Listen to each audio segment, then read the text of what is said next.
히브리서 11장 1절로 3절까지의 말씀 우리 다 같이 한 목소리로 합독하겠습니다. 믿음은 바라는 것들의 실상이요 보이지 않는 것들의 증거니 선진들이 이로써 증거를 얻었느니라. 믿음으로 모든 세계가 하나님의 말씀으로 지어진 줄을 우리가 아나니 보이는 것은 나타난 것으로 말미암아 된 것이 아니니라. 아멘.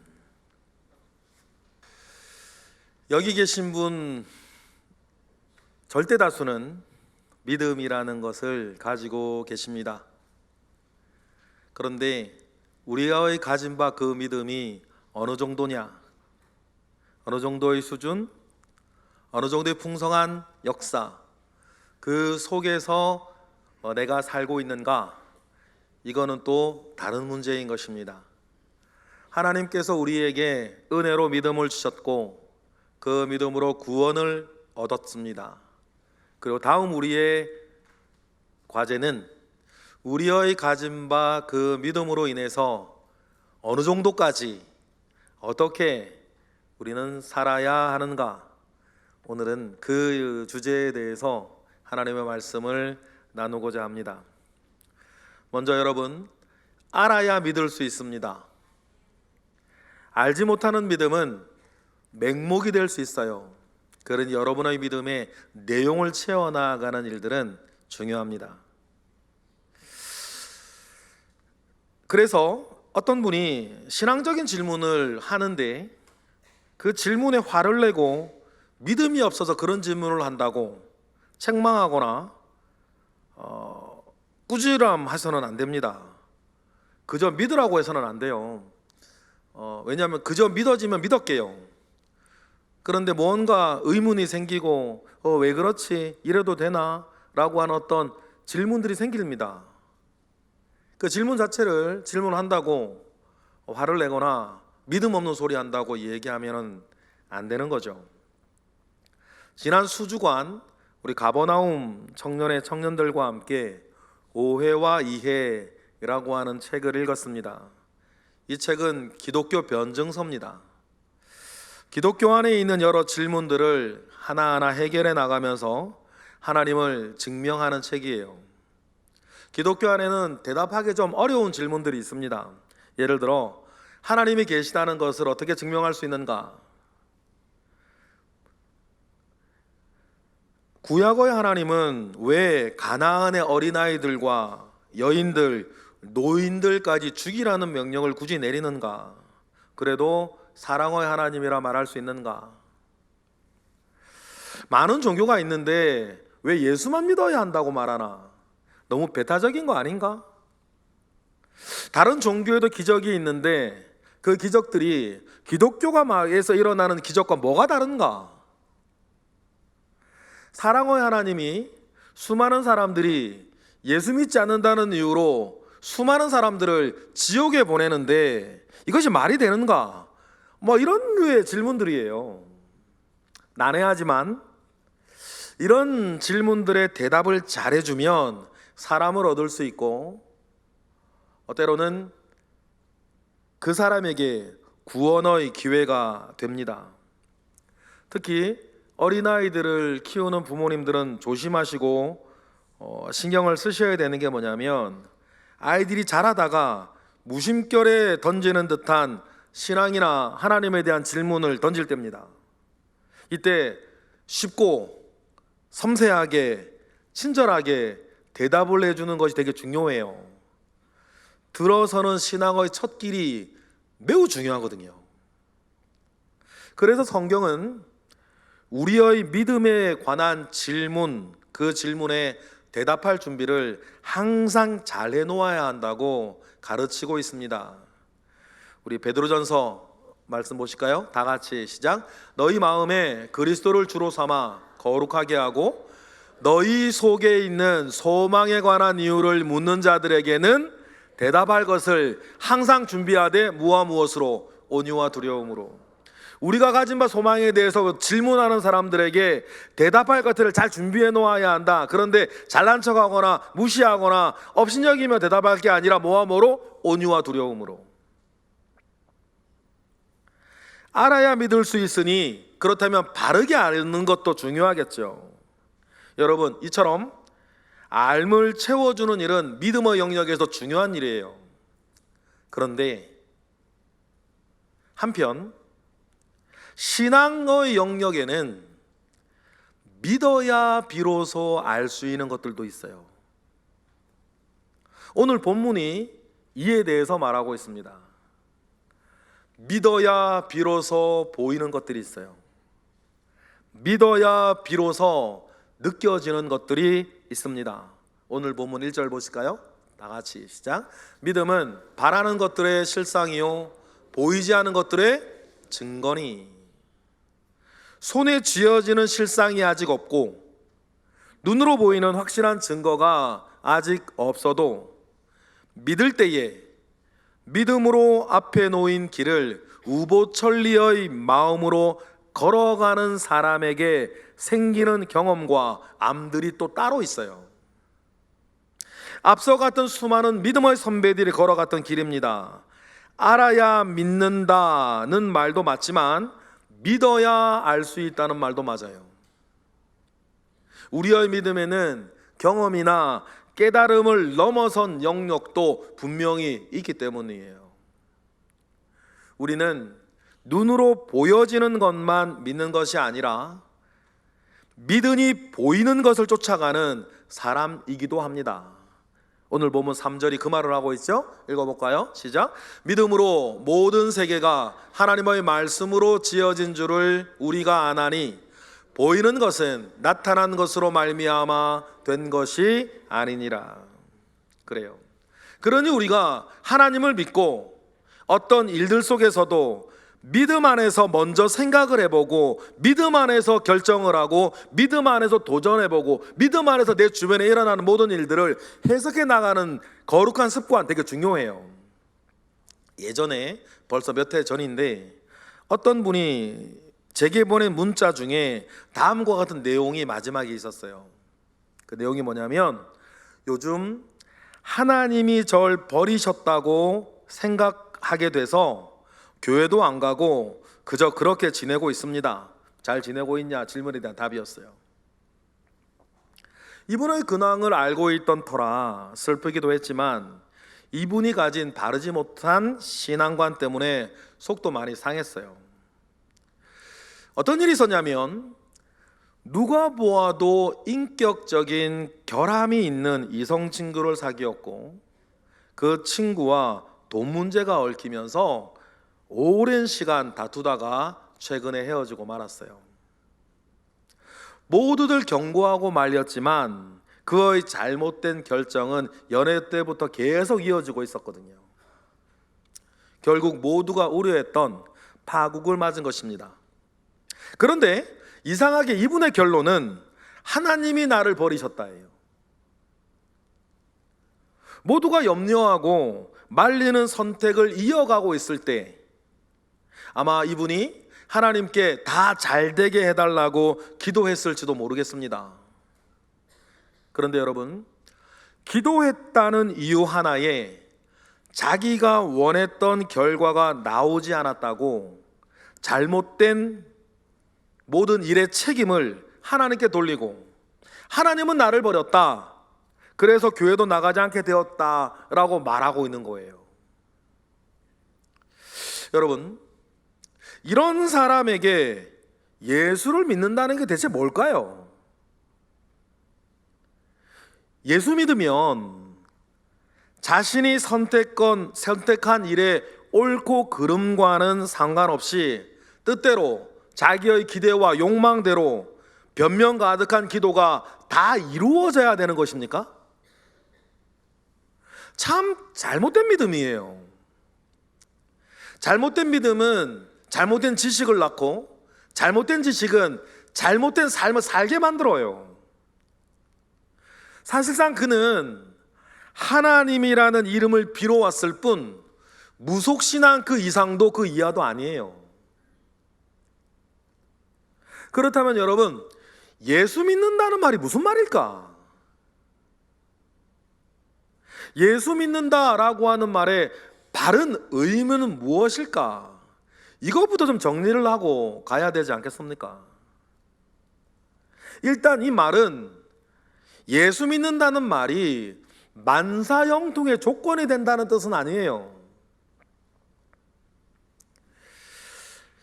예수님께서 나의 모든 죄를 씻어주셔서 내가 영원한 죽음에서 구원받았다는 사실을 믿는다는 것, 이것이 믿음의 중요한 핵심이요, 우리가 믿음 생각할 때에 첫 번째로 생각해야 될 것입니다. 그러나 또 이것이 믿음의 모든 내용은 또 아니에요. 그렇다면 만약에 우리의 믿음이 죽어서 천국 가게 하는 것 뿐이라면, 그러면 죽기 전까지 이 믿음은 도대체 뭐예요? 당일에만 효력이 있는 예약된 티켓 같은 건가요? 믿음은 여러분 거기에 머무르는 것이 아닙니다. 믿음은 우리가 죽기 전 살아갈 때에, 그때에도 그동안에도 특별한 역할을 수행해요. 그것이 무엇일까? 오늘 그 얘기를 좀 나누고 싶어요. 믿음이라는 것은 내가 지금 살아갈 때에 어떤 역할을 해줄까? 믿는다고 성적이 오르는 것 같지는 않고, 믿는다고 실적이 오르는 것 같지는 않은데, 그런데 모든 것은 믿음으로 통하고 있으니, 그러면 믿어서 천국 가는 건 알겠는데 천국 가기 전에 이 땅에서 내가 가진 믿음은 도대체 뭘까? 이 부분이에요. 여러 이야기들을 할 수 있는데 그 중에서도 특별히 이 시간 두 가지만 강조해서 여러분들에게 말씀을 드리고 싶습니다. 믿음을 가지고 이 땅을 살면 첫 번째, 그 믿음은 여러분에게 확신을 줘요. 확신 있게 살게 합니다. 믿음은 나를 위해 자기 목숨까지 주셨던 예수님이 어떤 일이 있더라도 여러분을 방치해 두지 않을 거라는 것을 알게 합니다. 당연하죠. 우리를 위해 자기 목숨까지 내어주셨던 분이 이런저런 일들 속에 여러분을 방치해 두시겠어요? 언제나 여러분과 함께하고 계십니다. 그래서 그의 다른 이름이, 예수님의 다른 이름이 뭐예요? 임마누엘이란 말이에요.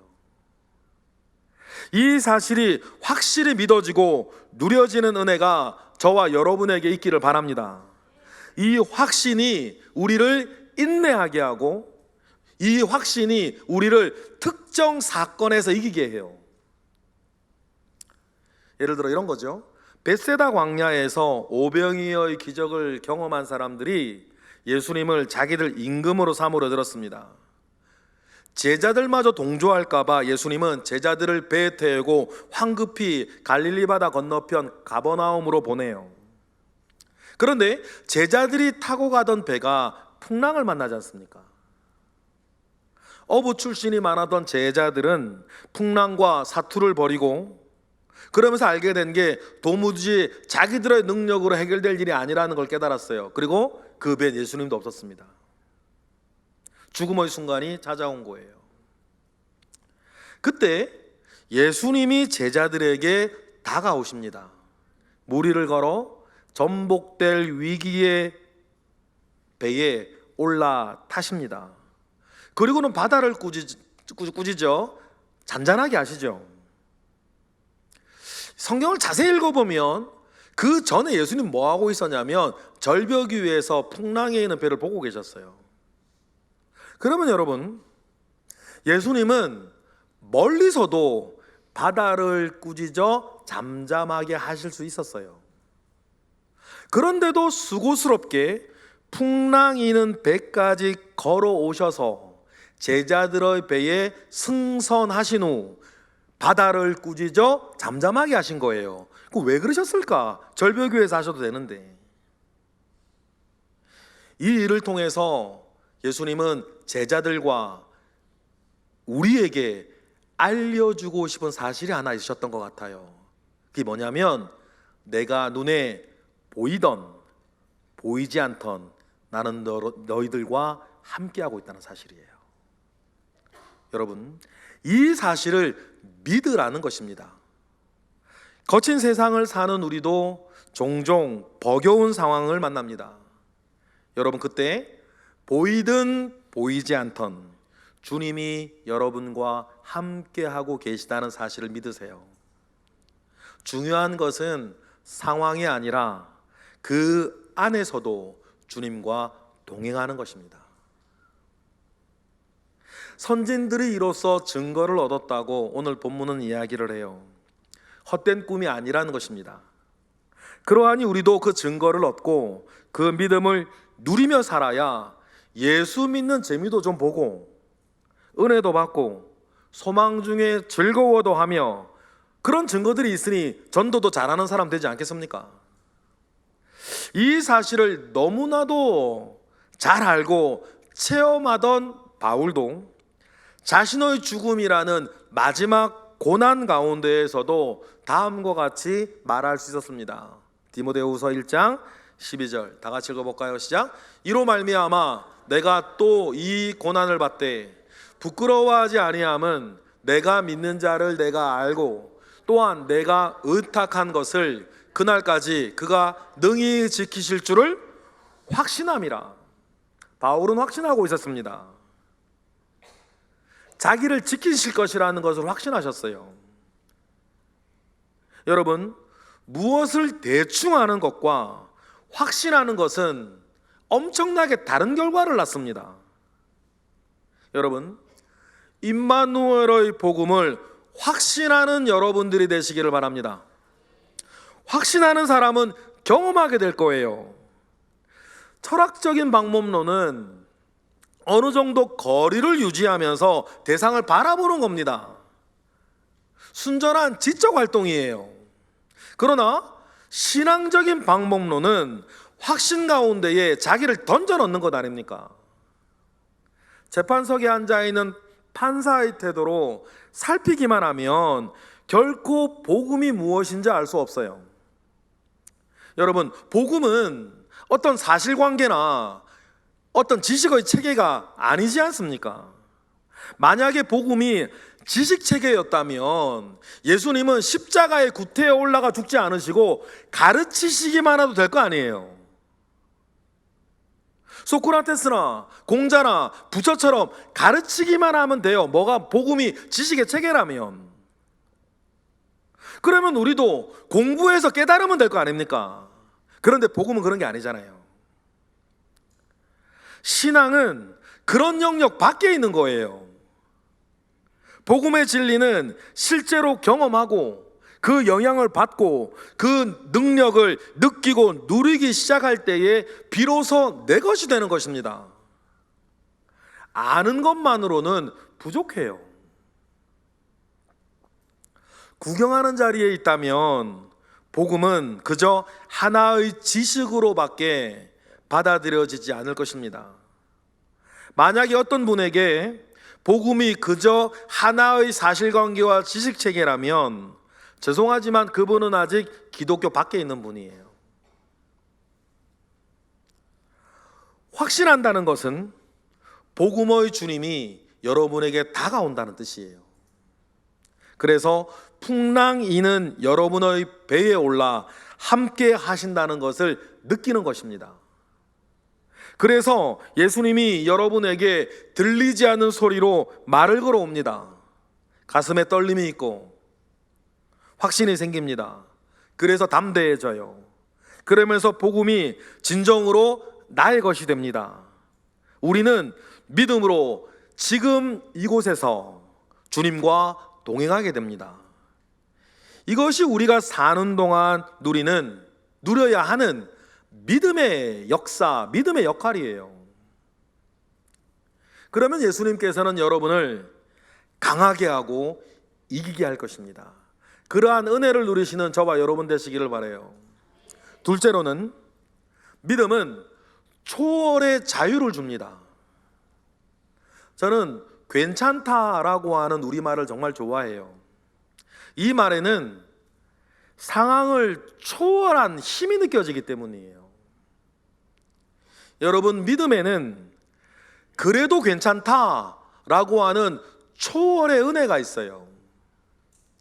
초월의 은혜는 우리에게 자유라고 하는 또 다른 힘을 줍니다. 예를 들어 바벨론의 황제 느부갓네살은 자신의 모양을 딴 신상을 만들고 대종소리가 들리면 제국의 모든 백성들은 그 신상 앞에 절하라고 하는 명령을 내립니다. 만약에 절하지 않으면 불타는 풀무불에 집어넣어 화형을 시키겠다는 경고도 함께 내렸어요. 사실 이것은 제국 내 유대인들을 모함하려는 갈대아인들의 책략이었죠. 그런데 하나님만을 섬기는 다니엘의 세 친구 사드락과 메삭과 아벳느고는 황제의 신상에 절하지 않았고 체포되었습니다. 황제는 평상시 자기가 아끼던 세 사람이 잡혀오자 다시 한번 그들에게 기회를 주지 않습니까? 지금이라도 절을 하면 살려주겠다 그래요. 이때 사드락과 메삭과 아벳느고가 황제의 제안을 거절하면서 다음과 같이 얘기를 하죠. 다니엘 3장 17절 시작. 왕이여, 우리가 섬기는 하나님이 계시다면 우리를 맹렬히 타는 풀무불 가운데에서 능히 건져내시겠고 왕의 손에서도 건져내시리이다. 이들은 하나님께서 자신을 지켜줄 것이라고 하는 확신이 있었습니다. 그가 구해주시고 모든 것을 이기게 할 것이라는 확신이 있었어요. 그런데 이 믿음만 가지고 있던 건 아니었죠. 이어지는 이들의 고백을 보면 이 친구들에게는 그 사건, 상황도 초월하는 자유도 있었어요. 이어지는 말씀 보실까요? 18절 시작. 그렇게 하지 아니하실지라도 왕이여, 우리가 왕의 신들을 섬기지도 아니하고 왕이 세우신 금 신상에게 절하지도 아니할 줄을 아옵소서.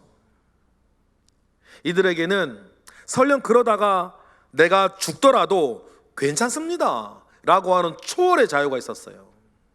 여러분, 이것이 진정으로 크고 강한 믿음입니다. 하나님은 우리의 모든 문제를 임마누엘 중에 해결해 주실 것입니다. 하지만 그리 아니하실지라도 하나님을 향한 나의 믿음은 변함이 없고 괜찮습니다 라고 말하는 더 깊은 믿음, 더 깊은 자유도 있습니다. 여러분, 이건 역시 우리가 누려야 하는 믿음의 다음 내용이에요. 우리는 이 세상에서 일어나는 일들에 일희일비하지 않고 목매어 살아가지 않아도 되는 사람들이니까 그것이 영생을 가지고 있는 사람의 특징이거든요. 이 세상에 전부의 사람들이 있어요. 여러분, 하루살이가 내일 걱정하고 삽니까? 그러나 영생을 가지고 있는 사람은 이 세상에서 일어나는 일이 전부가 아니라 그 다음에 영원을 사모하게 되어 있어요. 내게 영생이 있나 없나 여러분 판단할 때 그거 판단하시면 정확해요. 나에게 영원을 사모하는 마음이 있나? 다시 한번, 하루살이가 내일 걱정하고 살겠어요? 하루살이는 오늘이 끝 아닙니까? 세상 사람들은 이 세상이 끝이에요. 그러나 저와 여러분은 다르지 않습니까?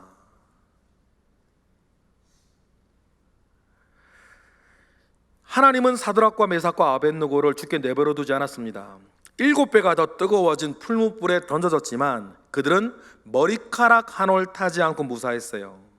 그들의 믿음이 모든 것을 이긴 것입니다. 그런데 우리의 현실이 언제나 이렇게 해피엔딩으로 끝나지는 않아요.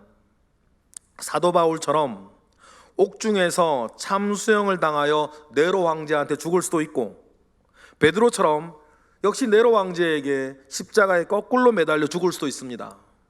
그러나 그 중에서도 괜찮다는 담대한 평화를 우리에게 가져다 주는 것이 믿음의 특별한 역할이에요.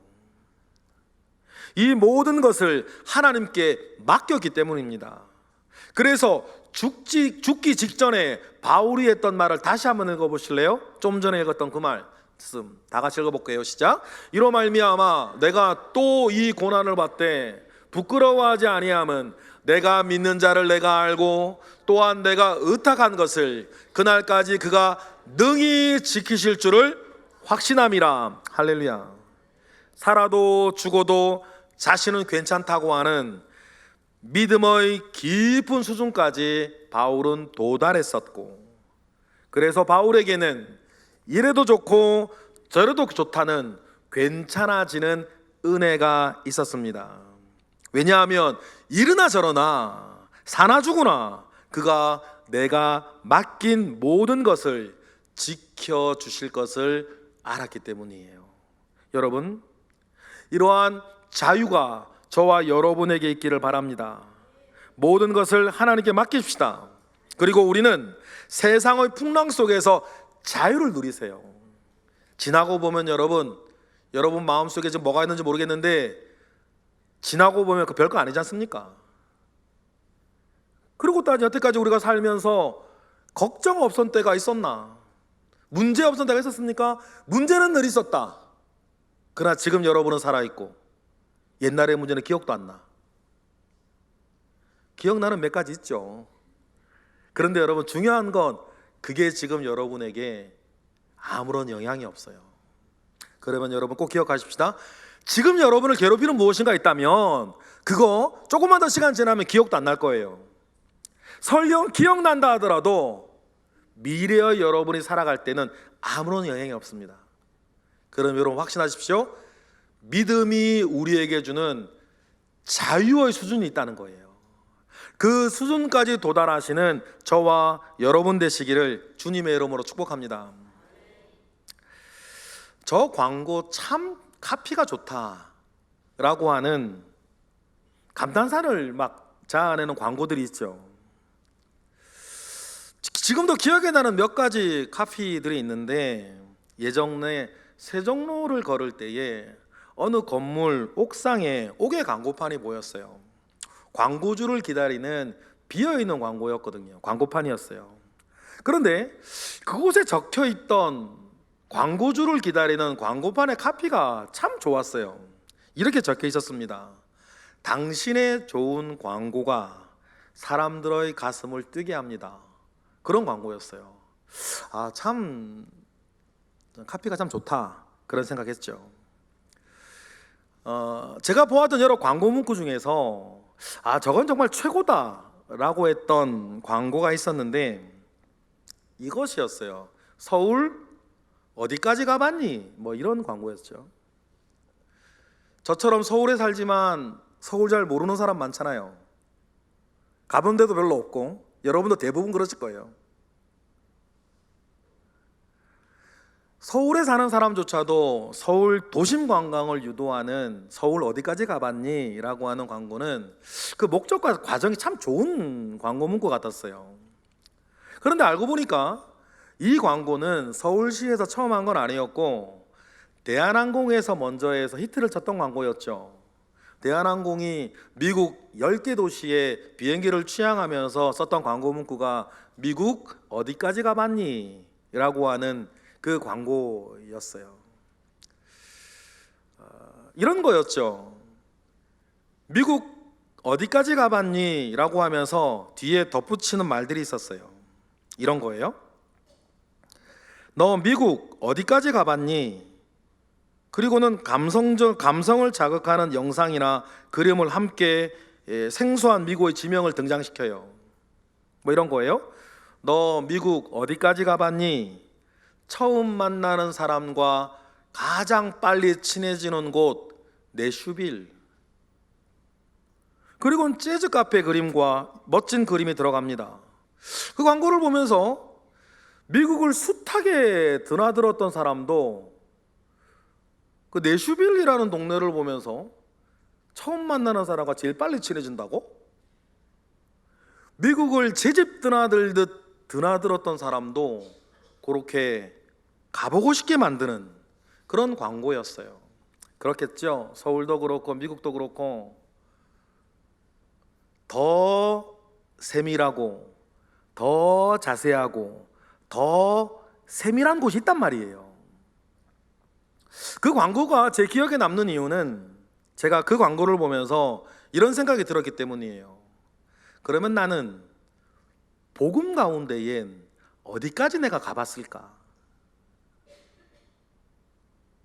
나는 복음을 어느 수준까지 경험해 보았을까? 나는 그 복음을, 그리고 복음에 대한 믿음을 어디까지 내 것으로 삼았을까? 라고 하는 마음이 들었기 때문이에요. 여러분, 저도 그렇고 이곳에 있는 모든 분들, 아무쪼록 복음으로 모든 것이 괜찮아지는 수준까지 가보는 우리 모두가 되기를 축복합니다. 이 수준이 되려면 반드시 바울의 고백처럼 나를 맡기셔야 돼요. 내가 무언가를 꼭 부여잡고 있어서는 안 됩니다. 주님, 다른 건 다 되는데 이것만은 안 됩니다 라고 말하는 것이 있어서는 안 돼요. 마귀와 세상이 그 틈을 공격할 때에 그 사람은 무너지고 말 거니까. 사도 바울이, 그리고 사드락과 메삭과 아벳느고가 그토록 분명하게 안식과 평화를 누렸던 것은 무엇보다 이 맡김, 의탁의 요소 때문이었습니다. 그들은 모든 것을 하나님께 맡겼습니다. 하나님 앞에 내려놓았고, 그래서 그들은 담대해질 수 있었고, 그들은 평안해졌고, 더 열심히 현실과 부대끼며 살 수 있었어요. 여러분, 윤리적인 교양 수준의 복음 있습니다.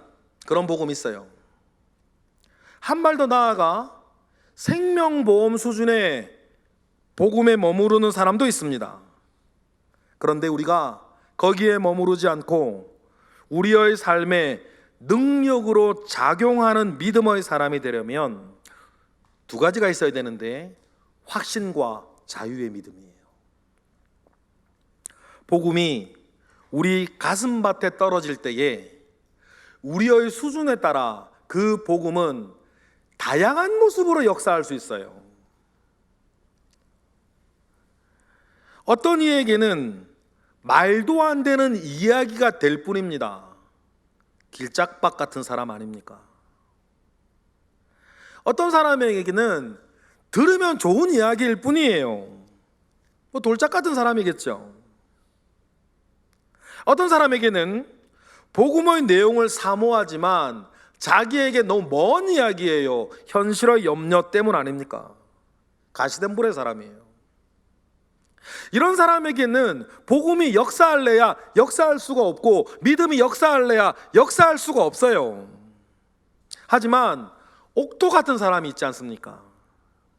그 사람에게는 복음 한 알이 밀알로 심어진다면 주님의 말씀대로 30배, 60배, 100배의 열매를, 결실을 맺게 될 것입니다. 여러분, 이 말씀은 우리의 인생이 품고 있는 가능성에 대해서 주님이 비유로 말씀하신 것이었죠. 여러분 기억하십시다.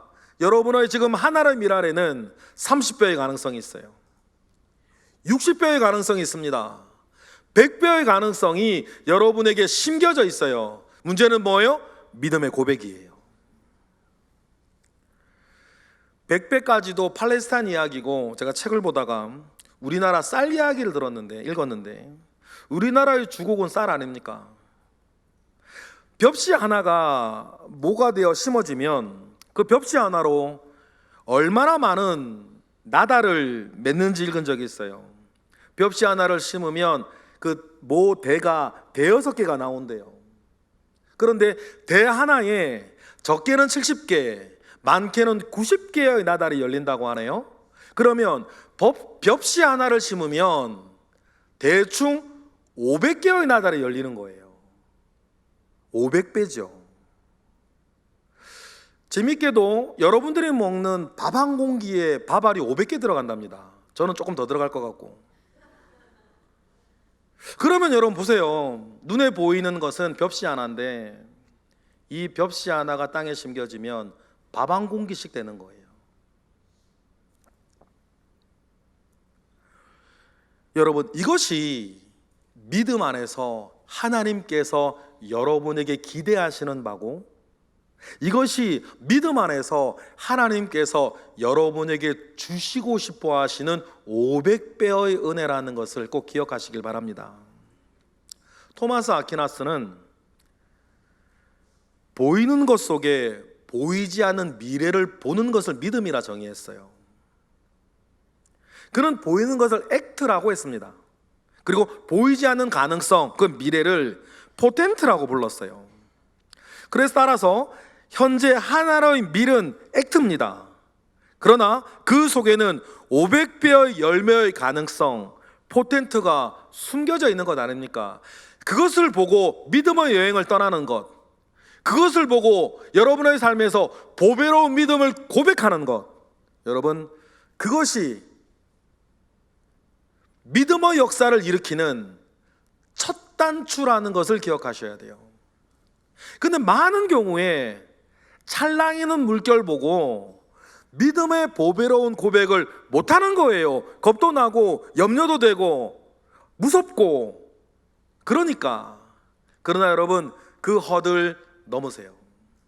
하나님은 여러분에게 아무런 계획을 가지고 있지 않은 그런 분이 아니시라, 하나님은 여러분에게 500배의 열매를 심어 놓으셨다는 것을 꼭 기억하시기를 바랍니다.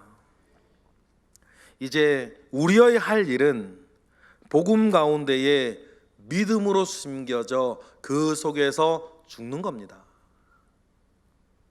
나의 가능성이 아니라 복음이 우리에게 가져다 줄 500배의 가능성을 확신하시고 지금의 일들에 자유하세요. 결국 여러분, 하나님은 하나님의 일을 하실 것입니다. 믿음의 많은 보화가 있는데 믿지 못하여 첫 발을 떼지 못하고 복음과 믿음이 그저 개념처럼 남아있는 분들이 많아요. 믿지 않는 사람이야 말할 것도 없고, 믿는다고 말하는 이들 가운데에서도 분명히 하나님은 하나의 액트 속에 500배의 포텐트를 주셨는데 우리가 그때 믿음을 고백하지 않고 내 주판을 튕기고 살다가 그냥 벽시 하나 때문에 노심초사하며 사는 것이 어쩌면 저와 여러분의 오늘의 현실일 수 있어요. 분명히 기억하십시다. 확신하시고 자유를 누리셔야 되는 것은 하나님께서는 전혀 다른 인생을 저와 여러분에게 계획해 놓으셨다는 거예요. 우리의 일은 우리 교회의 1년표처럼 보배로운 믿음을 그때 고백하는 겁니다. 여러분, 형편 따라 살지 말고 믿음 따라 사시길 바랍니다. 여러분, 주판을 들고 살지 말고 믿음 따라 사시기를 바랍니다. 그래서 성경은 우리에게 말합니다. 의인은 믿음으로 말미암아 사느니라. 이거 단어를 모릅니까? 문장을 모릅니까? 이건 배워서 하는 게 아니고 믿음으로 나를 던져 보았을 때에 일어나는 그 뒤의 사건 사고들로 몸으로 알게 되는 거예요. 아, 그래서 의인은 다른 게 아니라 믿음으로 산다 그랬구나. 여러분, 어떤 것은 분명히 알아야 믿을 수 있는 게 있습니다. 그러나 믿음의 영역에서 정말 많은 것들은 믿어야 비로소 알게 되는 부분들이 있어요. 그 믿음의 여행을 잘 헤쳐나가시는 우리 모두가 되기를 주님의 이름으로 축복합니다. 기도하겠습니다. 할렐루야. 하나님, 감사와 영광 올려드립니다. 크신 은혜 가운데에 우리와 함께 하시고 하나님께서 이미 우리에게 귀한 보화 주셨으니 밭에 감추인 보화를 발견한 사람처럼 모든 것을 팔아 그 밭을 사고 보화도 취하는 지혜가, 용기가 우리 모두에게 있게 하옵소서. 예수 그리스도의 이름으로 감사하며 기도드렸나이다. 아멘.